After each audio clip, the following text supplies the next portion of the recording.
안녕하십니까 성도 여러분. 오늘은 육과 희생제사 이해에 대해서 살펴보겠습니다. 성경에서 희생제사는 빠질 수 없는 중요한 주제 중에 하나입니다. 이 주제는 요한계시록 4장과 5장에서 장엄하게 묘사된 하늘 보좌의 장면까지 이어집니다. 그 장면 속에서 예수 그리스도는 일찍 죽임을 당한 어린 양으로 등장합니다. 따라서 희생 제사와 제물, 피와 성소에 대한 이해는 예언 전체를 해석하는 데 중요한 열쇠가 됩니다. 이번 주에는 하늘 보좌의 장면의 분명한 중심인물인 죽임당하신 예수 그리스도를 이해하고자 합니다. 특별히 희생 제사라는 관점을 통해 살펴보도록 하겠습니다. 일요일은 헛된 제사라는 주제로 시작합니다. 본문은 이사야서 1장 2에서 15절입니다. 그중 11에서 12절을 새 한글 번역으로 소개해 드리겠습니다. 너희는 무슨 까닭으로 나에게 이 많은 희생 제물을 바치느냐? 여호와께서 말씀하십니다. 나는 질렸다. 다 태우는 제물인 수량들과 기름진 짐승들의 기름, 수송아지들의 피도 어린 양들과 숫 염소들도 나는 좋아하지 않는다. 12절입니다. 너희가 와서 내 앞에 나타나는구나. 누가 너희에게 나의 뜰을 짓밟으라고 시켰느냐. 오늘 읽은 본문의 이 부분은 사실 이사야서 1장 10에서 20절 단락에 포함됩니다. 선지자는 이 본문에서 하나님과의 관계를 맺는 두 가지 방식을 제시합니다. 하나는 형식적인 제의입니다. 이것은 10에서 15절에 나타납니다. 다른 하나는 윤리적인 순결을 통한 삶에 대한 이야기입니다. 16에서 17절입니다. 그리고 18절부터 20절에서 두 방식 중 하나를 선택하라는 도전으로 단락을 마무리합니다. 히브리 민족의 종교적 경향은 이 본문을 통해 쉽게 이해할 수 있습니다.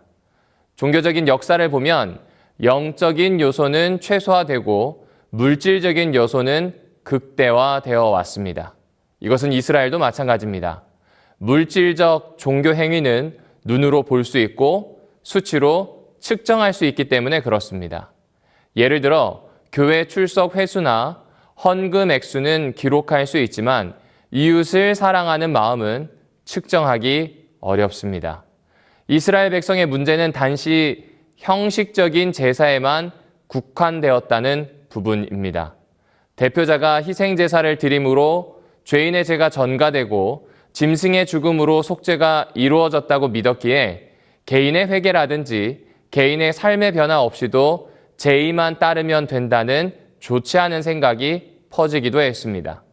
그들은 헌신이나 윤리적 변화 없이 자동적인 속죄와 축복을 약속받을 수 있다고 믿게 되기도 했습니다. 그 결과 제사의 형식, 제물의 형태와 제물의 수에만 집착하게 되었습니다.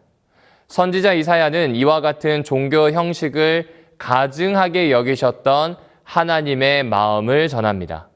하나님은 제사가 동반되지 않은 삶에 변화 없는 예배를 기뻐하지 않으셨고 그들의 발걸음조차 성전에 드리기를 원치 않으셨습니다.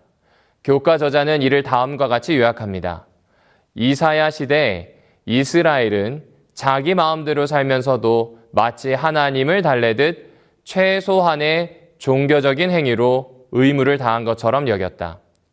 이러한 태도는 창세기 속 가인의 제사에서도 드러납니다. 가인도 하나님께 제물을 드렸지만 하나님은 그의 제사를 받지 않으셨습니다.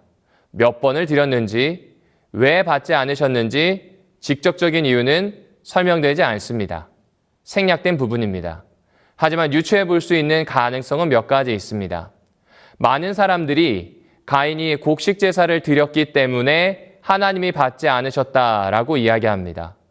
하지만 제사에 관련된 이야기가 적힌 레위기 2장에 따르면 곡식 제사 역시 하나님께 드릴 수 있는 제사였습니다. 심지어 소제는 번제에 반드시 포함되는 제사이기도 했습니다. 가난한 자들의 경우 번제를 대신할 만큼 의미 있는 제사이기도 했습니다. 따라서 단순히 곡물 제사였기 때문에 받지 않으셨다라는 말은 받아들이기 어렵습니다. 그렇다면 이것은 제사가 문제가 아니라 제사를 대하는 태도가 문제일 것입니다.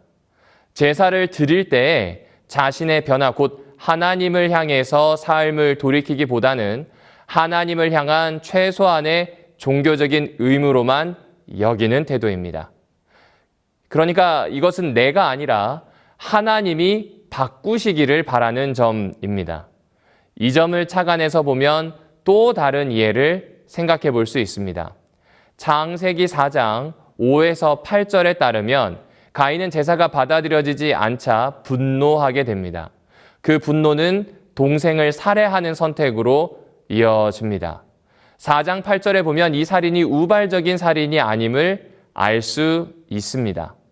들로 나가자라는 말로 유인하여 들판에서 살해하였으므로 계획 범죄로 볼 수 있습니다. 하나님께 받은 지적을 자기 자신을 돌아보고 돌이키는 데 사용하지 않고 비교가 되는 동생을 보고 그 동생을 제거하는 방식으로 선택을 한 겁니다. 결국 자기 자신을 바꾸는 것이 아니라 타인을 바꾸려는 시도로 모든 문제를 해결하려고 한 것입니다. 이는 결국 걷잡을 수 없는 폭력으로 거치게 되었습니다. 이처럼 하나님께서 가인의 제사를 받지 않으신 이유는 제사의 종류나 제물의 어떠함이 아닙니다. 가인의 마음과 태도 때문이었을 것입니다. 그는 동생을 단지 존재해야 할 한 사람이 아니라 제거되어도 그렇게 상관없는 한 대상으로 볼 만큼 내가 아닌 남을 바꾸고자 하는 마음에 치중한 것은 아니었을까요? 시편 51편 16에서 17절 이 부분을 시편 기자가 이렇게 이야기합니다. 주님은 희생 제물을 기뻐하지 않으십니다. 원하셨더라면 드렸을 것입니다. 주께서 원하시는 제물은 깨어진 마음입니다. 상한 심령을 주께서는 멸시하지 않으십니다. 여기서 크게 괴로워하는 마음, 깨어진 마음은 히브리어로 직역하면 부서진 영으로 볼 수 있습니다. 하나님께서 원하시는 제물은 부서진 마음, 상처난 마음입니다. 즉 회개하는 마음입니다. 이것은 피해를 받고 약해진 마음일 수도 있지만 가인처럼 사람을 경시하고 무감각해진 마음이 하나님을 향해 돌이키는 것도 포함할 수 있습니다. 죄를 깨닫고 하나님 앞에 엎드리는 마음입니다. 아벨의 제사는 바로 그런 마음에서 비롯되었기에 하나님께서 받으셨던 것 아닐까요? 그러한 제사가 우리의 제사가 되기를 원합니다. 월요일은 피에 대한 이야기입니다. 본문은 히브리서 10장을 두고 있습니다. 특별히 3절과 4절을 읽어드리겠습니다. 그러나 희생 제물을 드릴 때마다 해마다 죄에 대한 기억이 되살아납니다. 4절, 황소와 숫 염소의 피가 죄를 없앨 수는 없습니다. 본문이 이야기하듯이 양과 다른 희생 제물의 피는 예수 그리스도의 희생을 상징하는 그림자일 뿐입니다. 그것을 행하는 이유는 단 하나, 믿음 때문입니다. 곧 믿음의 행위가 드러나는 겁니다. 예수 그리스도께서 우리 죄인을 위해 다가오시고 속죄 사역을 완성하셨다는 믿음의 표현으로 제사를 드리는 것입니다. 오늘날 우리가 하는 행위는 이미 이루어진 예수의 희생을 붙잡는 것입니다. 그러나 옛 이스라엘 백성은 다가올 희생을 바라보며 제사를 드렸습니다. 교과 저자는 이를 다음과 같이 설명합니다. 희생의 행위는 여행 비용을 미리 지불하는 것과 비슷하다. 기차나 버스표를 산다고 해서 곧바로 여행이 시작되는 것은 아니다. 다만 다가올 여정에 대한 상징과 약속인 표를 받는 것이다. 그 종이 한 장이 나를 목적지로 데려다 주는 것은 아닙니다. 반드시 그 교통수단에 탑승해야 합니다. 표는 그 교통수단에 탑승하는 행위를 할 수 있도록 도와주는 어떤 의미에서 그림자와 같습니다. 구속은 단순히 제사를 드렸다고 주어지는 것이 아니라 하나님의 약속을 신뢰하고 기다리며 응답하는 신앙적인 행위를 통해 성취됩니다. 이와 관련해 마가복음 15장 38절은 이렇게 말합니다. 성소 휘장이 위로부터 아래까지 찢어져 둘이 되었다. 이것은 예수 그리스도의 십자가 죽음이 모든 희생제사와 성전 제도의 완성을 의미한다는 것을 보여줍니다. 이제 더 이상 상징이나 예표가 필요하지 않다는 뜻입니다. 그런데 이와 유사한 장면이 마가복음에 한 번 더 등장합니다. 예수님의 침례 장면입니다. 마가복음서 1장 10절입니다. 곧 물에서 올라오실 때 하늘이 찢어지고 성령이 비둘기같이 그분 위에 임하였다. 이 구절에서 찢어졌다는 표현은 마가복음 15장에서 성서 휘장이 찢어졌다라고 하는 단어와 동일한 헬라어를 사용합니다. 비슷한 장면에 대해서 마태와 누가는 하늘이 열렸다라고 표현합니다. 열렸다는 표현은 닫을 수 있다는 것이겠죠. 하지만 마가는 찢어졌다고 표현함으로써 단순히 잠깐 열린 것이 아니라 영원히 닫히지 않는 길이 열렸음을 알려줍니다. 곧 예수님의 침례를 통해 하늘이 갈라졌습니다. 그리고 십자가를 통해 하나님과 인간 사이에 더 이상 막힌담이 없이 완전히 찢어졌습니다. 그래서 우리는 희생 제사를 통해서 하나님께 나아갈 필요가 없습니다. 과거 조상들이 했던 방식이 아니라 이제는 열려진 하늘을 향해 나아갈 수 있습니다. 왜냐하면 예수께서 스스로 영원한 제물이 되셔서 하늘과 땅을 잇는 길을 영원히 여셨기 때문에 그렇습니다. 그렇다면 그 하늘과 땅을 여시는 예수 그리스도를 표현하는 것은 무엇일까요? 바로 화요일에 등장하는 어린 양입니다. 화요일은 드디어 희생제사의 중심이자 본질인 어린 양이 무엇인지를 설명해 줍니다. 요한계시록의 중심인물, 바로 이 어린 양은 예수 그리스도이십니다. 내가 또 보니 보좌와 내 생물과 장로들 사이에 한 어린 양이 서 있는데 일찍이 죽임을 당한 것 같더라. 그에게 7뿔과 7눈이 있으니 그 눈들은 온 땅에 보내심을 받은 하나님의 7영이더라. 랑코 스테파노비치는 그의 책 알기 쉬운 요한계시록에서 이렇게 설명합니다. 십자가 위에 희생적 죽음을 통해 인류를 구속하시고 사망을 이기셨음을 보여준다. 예수님을 고유하게 만드는 것은 그분의 십자가이다. 그분이 두루마기를 취하고 7인을 뗄 자격을 얻는 것은 십자가에서의 승리 때문이다. 이 죽임당한 어린 양은 구약적 배경을 가지고 있습니다.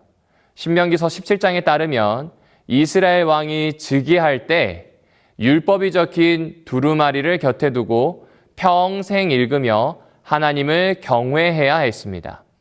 율법은 하나님의 통치 원리이며 왕은 이 율법을 통해 하나님을 대리하여 통치하는 중재자 역할을 수행했습니다. 무엇보다 이 두루마리는 오직 왕만이 열 수 있었습니다. 계시록의 하늘 보좌에서 어린 양은 이 율법 두루마리를 펼칠 수 있는 유일한 존재입니다. 이는 그분이 하나님과 백성 사이에 중재하실 수 있는 유일한 자격을 가지셨음을 의미합니다. 왕은 하나님의 대리자이자 심판할 수 있는 권력이 있는 사람이기 때문입니다.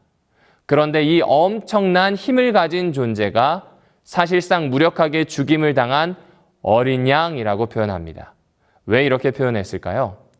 출애굽기 12장에는 이 죽임당한 유월절 양이 어떤 존재인지를 소개합니다. 출애굽기 12장 6절입니다.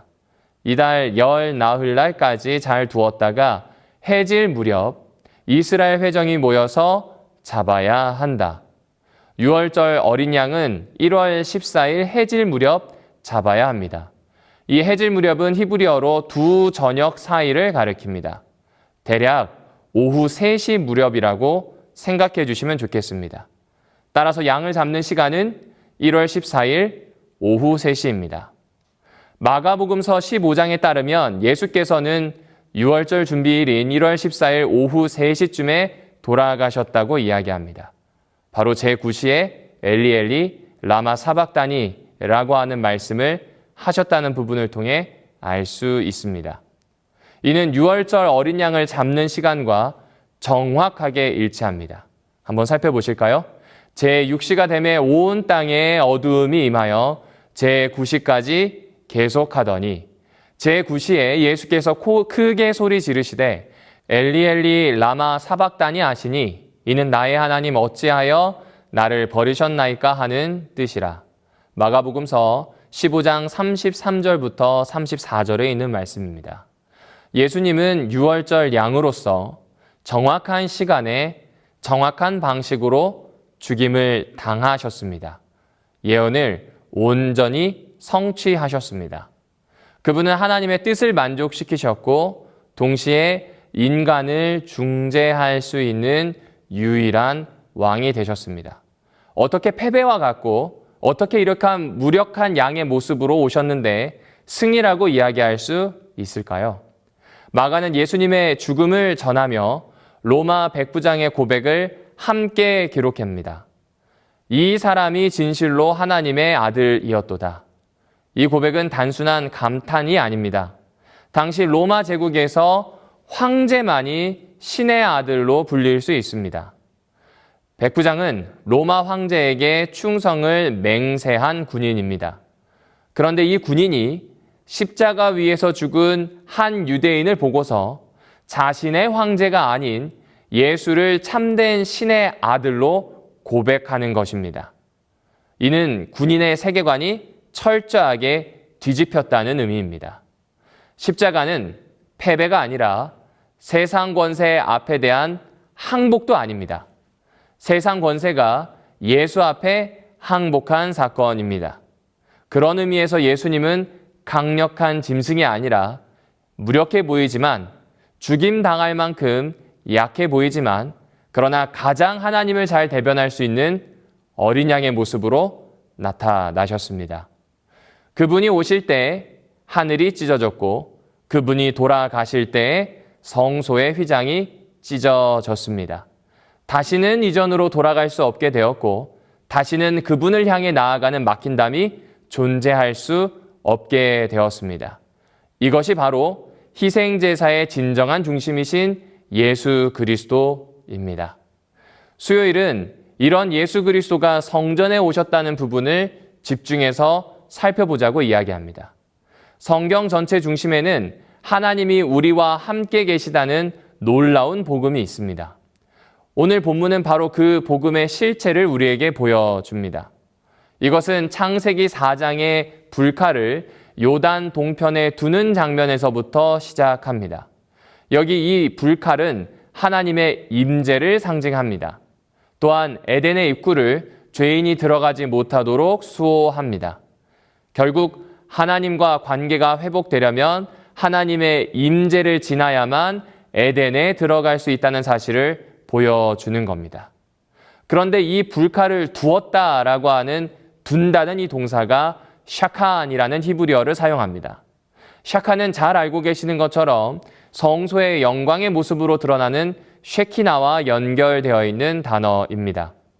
그런데 출애굽기 25장 8절에서는 조금 더 구체적인 이미지로 드러냅니다.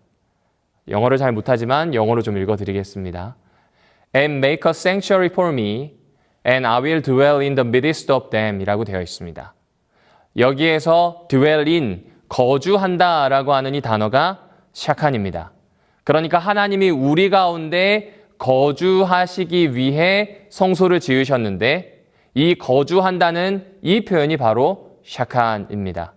곧 하나님은 불칼로 성소로 우리와 함께 거주하시기를 바라시는 겁니다. 에덴의 입구 동쪽에 불칼이 있었습니다. 우리의 방향성은 동쪽에서 서쪽으로 곧 에덴으로 향해야 합니다. 그런데 동편의 땅은 놋이라고 부릅니다. 놋은 유리함과 방황입니다. 결국 하나님과 함께하지 않을 때 우리의 방향성에 하나님이 계신 그곳에 있지 않을 때 인간은 방황합니다. 이는 다른 신을 섬기는 이방 종교와의 큰 차이가 있습니다. 이방 종교는 신을 달래기 위해서 신을 찾아가야 합니다. 그러나 우리의 하나님은 찾아오시는 분입니다. 현대의 그리스도인들이 예배드리고 현대의 그리스도인들이 구원을 향유할 수 있는 것은 우리의 신령한 마음과 믿음의 행동이 있기 때문에 가능한 것이 아니라 먼저 찾아오시는 하나님이 계시기에 가능한 일들입니다. 이를 소개해주는 좋은 예가 바로 교과 저자가 소개한 학개서 2장 9절에 나오는 이야기입니다. 학개 선지자는 둘째 성전에 대해 언급합니다. 이 둘째 성전이 첫째 성전보다 더 큰 영광을 지니게 될 것이라고 예언합니다. 당시의 사람들은 이것이 어떤 의미인지 잘 이해 못했을 수도 있겠지만 그 예언은 메시아이신 예수님께서 실제로 성전에 임하시면서 성취되었습니다. 솔로몬의 성전에는 쉐키나의 영광이 가득했습니다. 솔로몬은 하나님의 임재와 함께 하심이 쉐키나를 통해 드러남을 보게 되었습니다. 그러나 둘째 성전은 예수 그리스도께서 오실 때의 영광이 드러납니다. 곧 그분이 둘째 성전에 오시는 것, 육신을 입고 오시는 것으로 하나님의 인격이 머무시고 하나님의 영광이 드러났다라고 해석할 수 있습니다. 하나님 자신이 인간이 되어 우리 가운데 오셨기 때문입니다. 바로 그분이 우리의 성전 마당에서 가르치셨고 우리의 성전 마당에서 병자들을 고치셨습니다. 성전의 영광은 돌로 된 건물에 있는 것이 아니라 그 안에 계셨던 육신을 입으신 분 때문에 가능한 일이었습니다. 마태복음서 1장 23절에는 이렇게 이야기합니다. 보라, 처녀가 잉태하여 아들을 낳을 것이요 그의 이름을 임마누엘이라 하리라. 이를 번역한즉 하나님이 우리와 함께 계시다 함이라. 이 말씀은 단지 예수님의 별명을 설명하는 것이 아닙니다. 하나님의 구속의 계획의 핵심을 이야기합니다. 우리가 하나님께 가까이 갈 수 없었기에 하나님이 우리에게 내려오신 겁니다. 특별히 마태는 이 말씀을 마태복음서 마지막 부분에서도 언급합니다. 보라, 내가 세상 끝날까지 너희와 함께 있을 것이다. 사랑하는 성도 여러분, 오늘날도 성전에 임하신 그 주님은 우리의 심령의 성전에 찾아오기를 원하십니다. 주님은 우리가 성전에 들어가기를 기다리시는 것이 아니라 우리 안에 성전을 짓고자 하시는 분이십니다. 이 주님의 임재를 매일매일 새롭게 경험하며 살아가는 우리가 되기를 소망해 봅니다. 마지막으로 목요일입니다. 주께서 만물을 창조하신 것에 대한 이야기를 들려주고 있습니다. 하나님이 누구신지를 가장 깊이 알 수 있는 곳이 어디인가? 라는 질문을 해볼 수 있습니다. 그렇다면 바로 하늘 보자라고 대답할 수 있습니다. 오늘 본문인 이사야서 6장과 계시록 4에서 5장은 하늘 보좌의 영광스러운 모습을 보여줍니다. 이사야서 6장과 요한계시록에 있는 이 본문의 공통점이 있습니다. 천상의 존재들이 소리친다는 점입니다. 거룩하다, 거룩하다, 거룩하다. 이 장면은 하나님의 절대적인 거룩함과 하나님의 존엄을 강조합니다. 이사야는 이 거룩하신 하나님 앞에서 자신의 죄와 부정을 깊이 깨닫고 요한은 그 앞에서 울음을 터뜨려 버립니다. 왜 그럴까요? 그분 앞에선 인간은 너무나 무력할 뿐만이 아니라 부정하기 때문에 그렇습니다. 하지만 바로 그 보좌 앞에 죽임당하신 어린 양 예수님이 계십니다. 요한계시록 5장 9절은 이렇게 말합니다.